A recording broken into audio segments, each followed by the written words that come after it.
Hello, welcome to theCUBE. We are here in New York City, the New York Stock Exchange. I'm John Furrier, your host of theCUBE. I'm here with Dave Vellante. It's Media Week for theCUBE and NYSE Wired. This is the Cyber and AI Innovators. This is part of theCUBE's initiative with the NYSE and our community to bring the best content. We come here to New York City. We'll be up and running full time in 2025. Dean Sysman, CEO of Axonius here.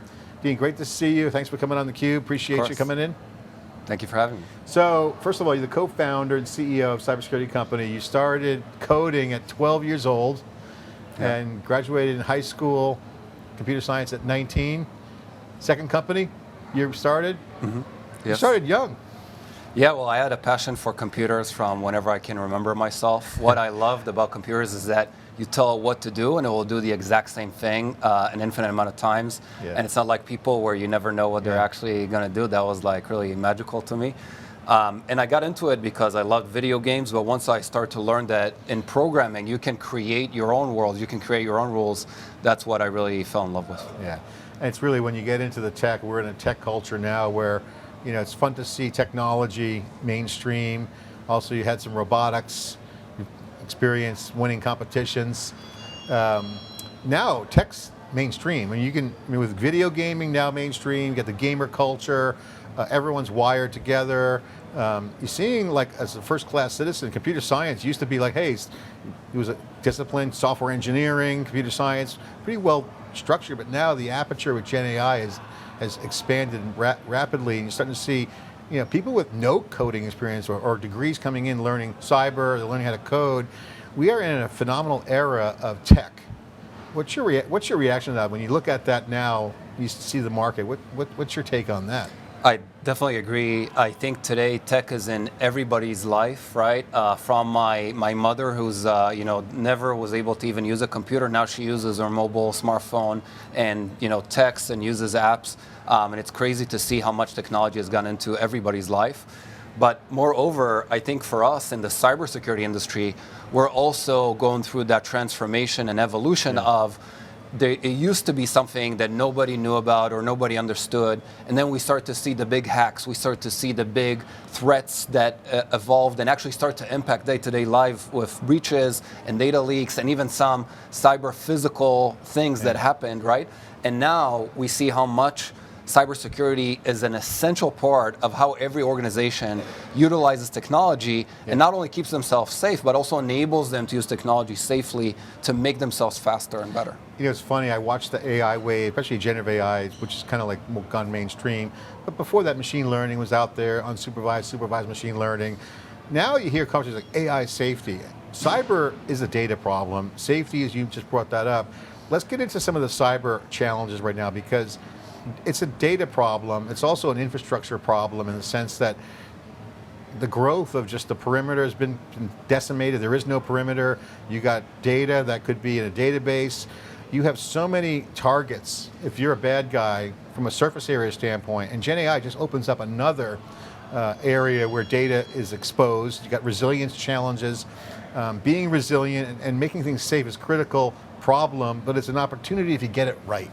You guys have been working on this, helping companies, and cyber is always like one of those things where it's always a day, you're always fighting the bad guys, but now the tooling's getting better, and now you got more data aperture, you got tools, platforms are emerging, more platforms than I've ever seen before. What's your take on the current landscape of cyber right now? Because there's a lot more data that could be leveraged, you got speed, but it's the same game that you've been fighting. What's the current situation in your mind? So what you said about the perimeter disappearing and the fact that it's a data problem are things that I couldn't agree more. And if we go to what we do, what Axonius does, we started our company 7.5 years ago.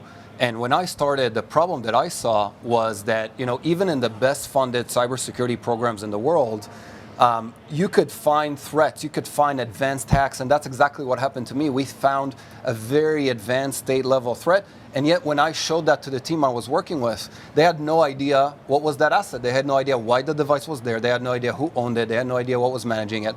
And the more I talked to more organizations, I realized that with the proliferation and the fragmentation of the computing environment, what ended up happening was just like a puzzle. There were all these different pieces that nobody knew how to put together, and nobody really understood what they had.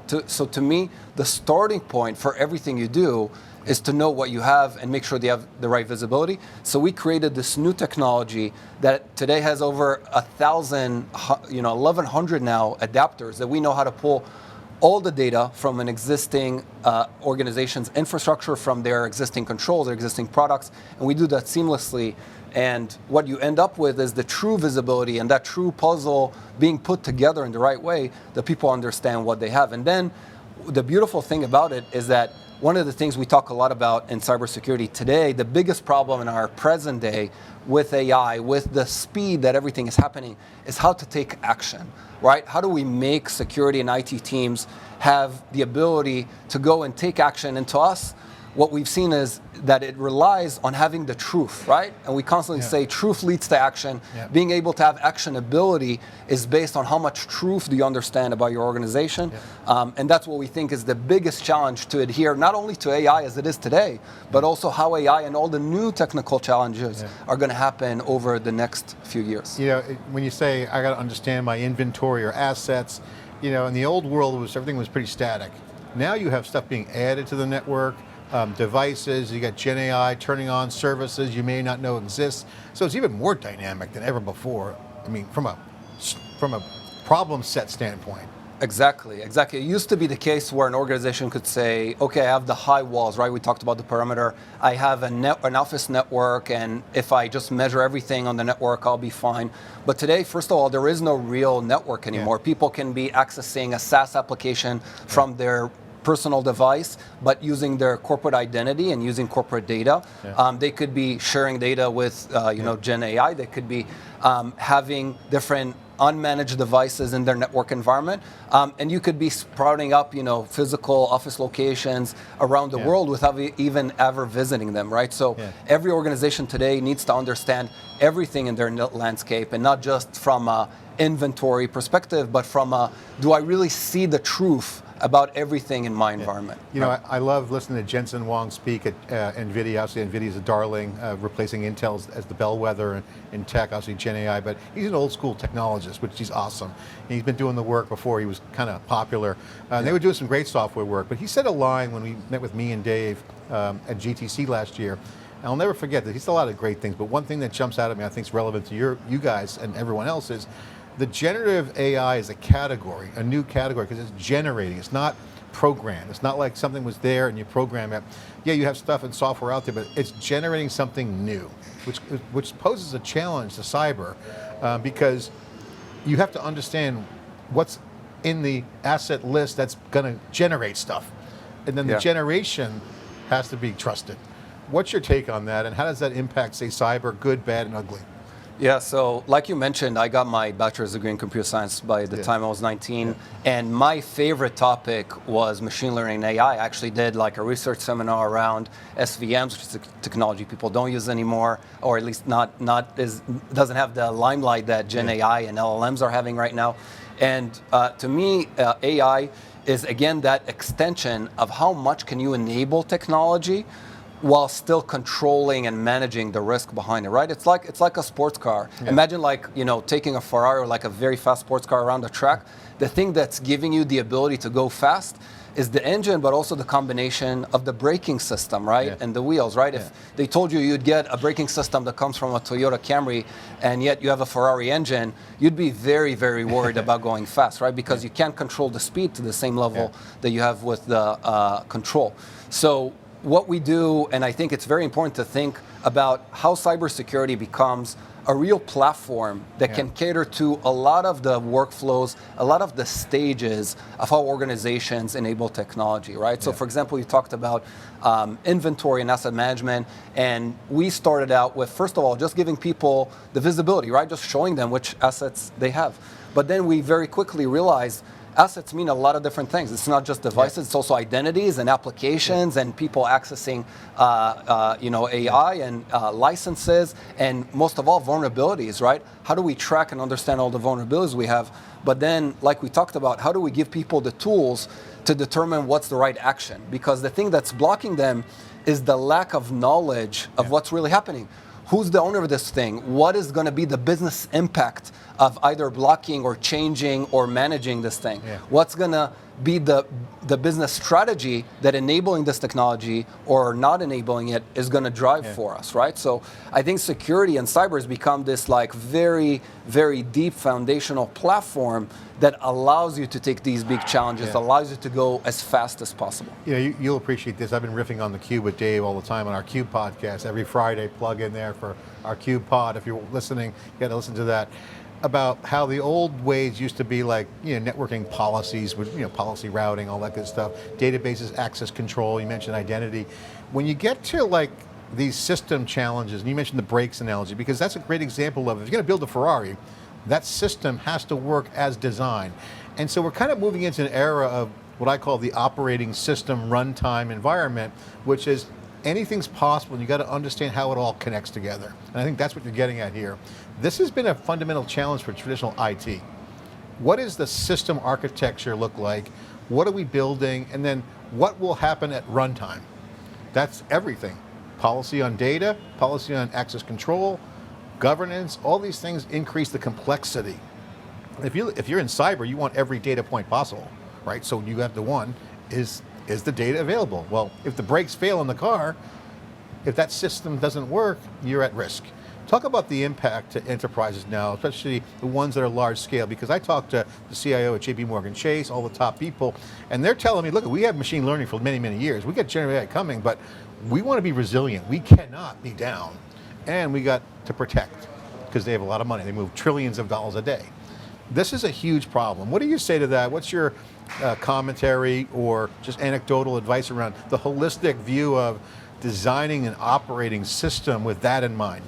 Yeah, so excellent questions. First of all, I think that when you think about how do you utilize and enable technology in a way that both serves the business but also is safe and controllable and manageable, you always think about the, sort of the collaboration, but also the conflict of interest between, the security team, the IT team, and the engineering team or developers, right?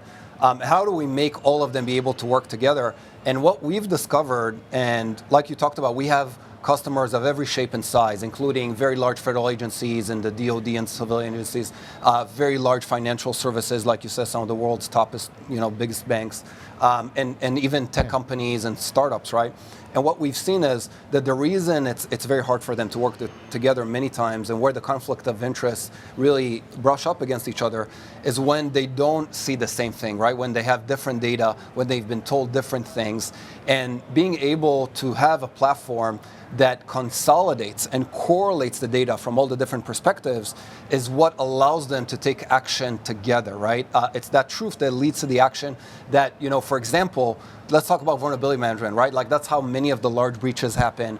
That's a huge challenge, because if you'll go to one of those top banks, they'll have millions of vulnerabilities, and that's impossible to fix, right? So they have to think about, okay, which ones do I prioritize? How do I manage the workflow of how do I get my developers to fix those things? And the real answer is, if you share the best data across the board with both, the security team that understands the risks of the vulnerability, then the IT team that understands maybe the business impact of what that asset is, and then the developers who might need to actually do the fix or upgrade or patch something. If you have them all within the same scope of data and the same context, then they all understand what's happening with that problem. But if they're looking at different systems, right? The developers are looking at their code system, the IT are looking at their ITSM or whatever, or CMDB or whatever it is, and then the security team are looking at their SOC, and they're not understanding the context the same way, then they're never going to be able to work well together. Dean, you bring up the whole scale kind of view there. I remember back, I forget what year it was the second year of Open Compute Project, OCP. I interviewed one of the Meta engineers at that time. They were dealing with such large scale data. He goes, John, you can't believe the amount of data we're getting. There's no human could even deal with this. So we look at how machine learning and automation can come in and help to go through those data. Like you said, those workflows, there's too many workflows, too many vulnerabilities to manage. You got to apply some intelligence there. So I got to ask you, as you look at that tsunami, okay, you got to zoom out and say, okay, one, how do I do it? And if I do, I got to be resilient and secure. Managing large-scale data is a huge problem. And in cyber, you got to nail it. What is the best practice from your standpoint? You got to do the grinding out at the foundational level, start getting the apps together, and then ultimately developers. I mean, like you said, system of record has been a buzzword around for years. I mean, I like the word you use, truth, system of truth, because what you're getting at is, what am I looking at? Is that a hallucination? I mean, basically it's a hallucination if it's wrong. I mean, it may not be a hallucination, it's just wrong data. That's technically an error. So we talk a lot about the system of truth, and by the way, the truth sometimes can be subjective, right? One thing can be something to one and another to another. But the really important factor is, first of all, the consistency and the explicit agreement around how do you look at data and what is the truth for that organization or for that situation. And I think that's what we always want to end up have our users say that they end up achieving, is that system of truth. And that truth, is dependent on looking at many, many different data points, right? So how does a detective solve a crime, right? They don't go and talk to one witness and says, okay, what the witness said, that's what happened. No, the goal is to get as many data points and as many viewpoints on what you see. You go to talk to as many witnesses, you try and find as much evidence, and then where everything overlaps, you know for a fact that that's the truth, right? Because otherwise it couldn't have happened that way. So actually, we use AI in our platform to create suggestions or to create workflows or to do all those things. But when we correlate the data, when we do that detective work of overlapping all the different viewpoints, those 1,100 plus adapters that we have, we do that in a deterministic algorithm that tells you exactly this is why this is the truth from all these different perspectives. Here's the stuff that we don't know if that's the truth because it's not coming from enough perspectives. Dave and I talk about this on the theCUBE pod again all the time. Next best action is categorically what's happening. What's the next prompt? What do I do next? How do I get all those data points? One, insight, action, really is the killer outcome of some of these things we're getting. So you don't collect all the data points, you're done, right? You're not getting the best action. That's right. Or insight. Exactly. So this is the problem. Talk about your business. I want to get into some of the platform pieces and then some of the business model things. Okay, so I'm a customer, you sold me on it. Dean, you're awesome. Multiple companies, you're all the top customers. I want what you got, because everyone wants the best security, right? So what do I do? Do I install the platform? What am I doing? Take me through the use case, day in the life of customer. Sure. So our customers, what they do is a very simple thing. This is what we innovated and how we created what is now called the CASM category, like the cyber asset attack surface management. But we think about it in a much grander view than that. What you do is you tell us which products you have, right? Your identity platform, your agent systems, your cloud systems, all of that. You give us access to those systems. You can deploy either on-prem or in our cloud or in your cloud. We're very agnostic to how you want to do it. And then using those adapters, you just connect them. And within the first few minutes of using the platform, you're going to start to see everything that you have from those data sources. And we have not gone to one single organization in the world, including our own, by the way, that from the time you turn it on, you start to see a lot of things that you're like, wow, I had no idea this was happening. But then the beauty of it is not only do you see those things, you start to understand what's the action that I should be taking about them. And also, that's what we want the platform to look like, right? Our biggest users and our most happiest ones, they'll tell you amazing stories about how their business was having some level of strategy, some level of event, right? And it could be a cyber event, it could be an acquisition, it could be moving to the cloud, and how we were the supporting function behind allowing them to all be on the same page of the truth, and then taking the right action in order to do those big things. I mean, back in the old days, they used to call this discovery, right? You're actually doing intelligent discovery. Give an example of some of the, you don't have to name the names, but the weirdest or the coolest, or not coolest, but like the most like mind-blowing, oh shit factor, like I had that open, or give an example of like when you, because I hear that all the time, like, oh my God, I had that, who installed that? Like, so all these things, whether they're legitimate or I just forgot about it or someone else installed, what is the most fascinating or mind-blowing thing that you could talk to and say, hey, had a customer and they saw this? Explain something. So first of all, every customer we go into, they discover, first of all, that there is missing agent systems in their coverage, right? Like they have many, thousands or millions of assets that they never even covered with their security tools. We discovered that a lot of users have very bad password policy, right? We've even saw cases where the CEO hasn't changed their password in like 12 years, and there was no enforcement policy. It's on the dark web. Most likely, right?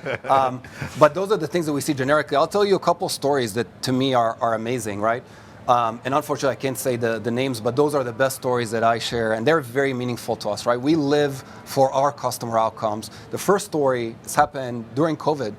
A very large healthcare manufacturer that is one of the biggest ones in the US, that was one of the most important manufacturers of the testing equipment for COVID in early 2020, when this was just happening.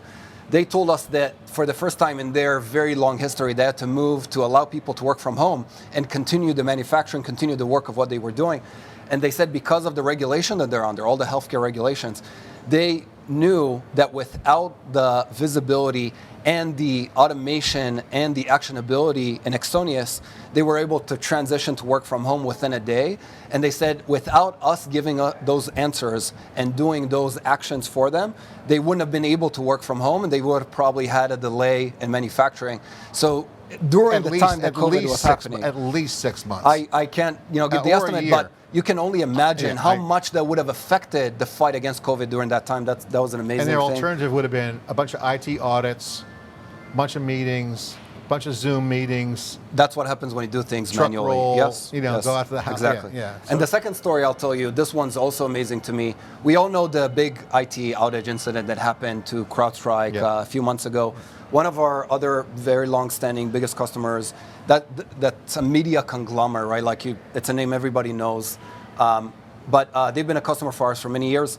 They are a huge CrowdStrike customer. And obviously when the outage happened, you saw companies like Delta Airlines go completely shut down, right? And they have a lot of operational things, their media, their physical locations. And they told us that because CrowdStrike was not working for them during those first 48 hours, they not only were impacted, but they couldn't even tell what devices were the ones who were shutting down and restarting and in a boot loop. So using Axonius, they were able to cross-reference and correlate all the data sources to say, hey, these are devices that we know are in CrowdStrike. We know they're being impacted right now. We also understand who's their owner. We understand their business impact. And then they were able to shift what they did and how they reacted to those things, and they never, even missed a beat in their operation as a company. And then they said after for 48 hours, things started to go back live, and they did the fix. But other than that, they told us we had no other source to How fast look did they at get that discovery up and running? Take me through that time. Scope the time. They call you up, or were they already a customer? They were already a customer. All right, for a long they time. got Axonius in there. Say, great. What happens next? They had the visibility.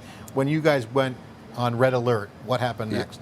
How long did it take? So there many different teams that had a perspective over this. You had, first of all, the incident response team and the security operations teams. Both were very, very critical. But the funny part is we're a cybersecurity company. We sell to cybersecurity teams. We're cybersecurity individuals. But in most of our customers, there's a lot more IT team members who use our platform than even the security team members, because naturally there's a lot more IT people than security. And they know discovery, by the way. But also they own the action that results from the data, right? Like the security team can say, hey, these devices are impacted, or these devices have a vulnerability, these devices have been breached. Now it's on the IT side and the operational side to now take the action that results from the platform and take that workflow and deliver it. And they're down running to the outcome. operations too. So in a way, this is a boon to the cyber teams, because they enable IT to be more powerful, because they don't have to then punt to cyber. And we talked about the conflicting interests here.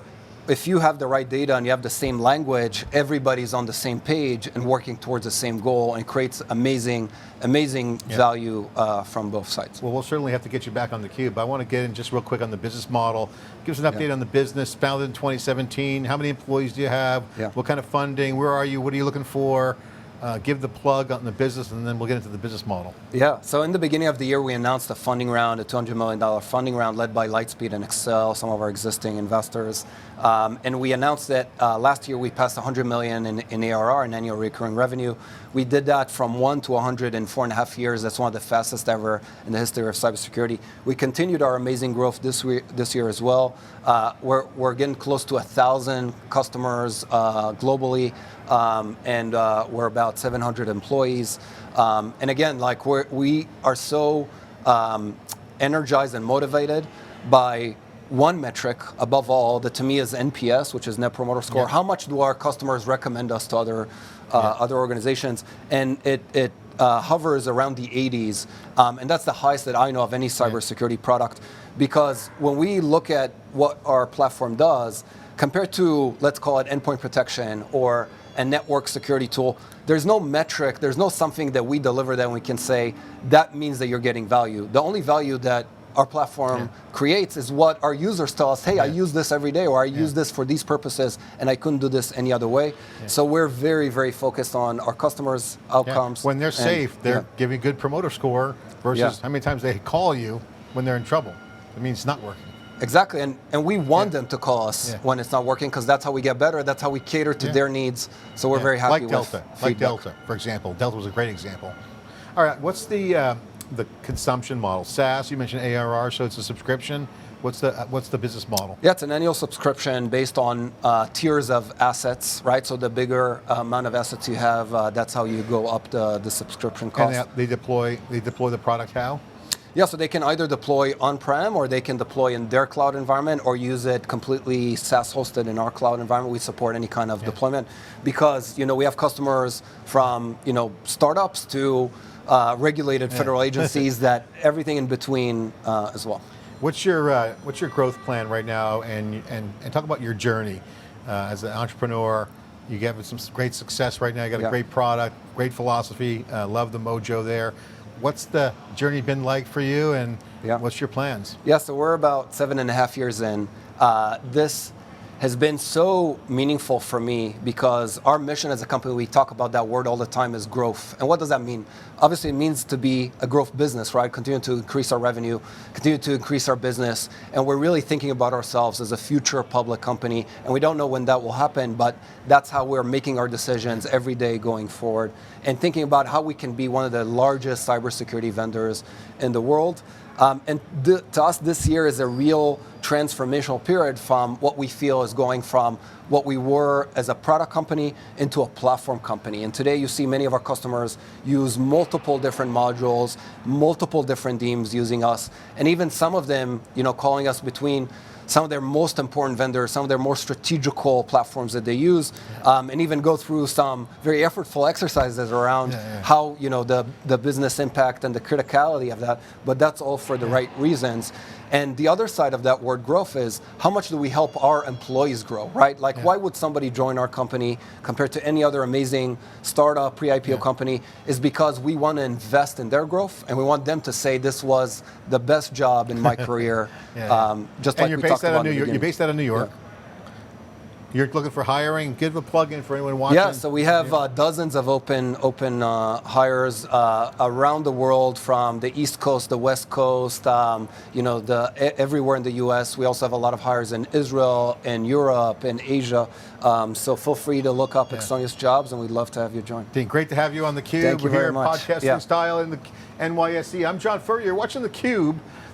We're at the NYSE. This is our super studio on the East Coast. We got the Palo Alto connecting the East Coast and the West Coast together in the open network with NYSE Wired. Thanks for watching.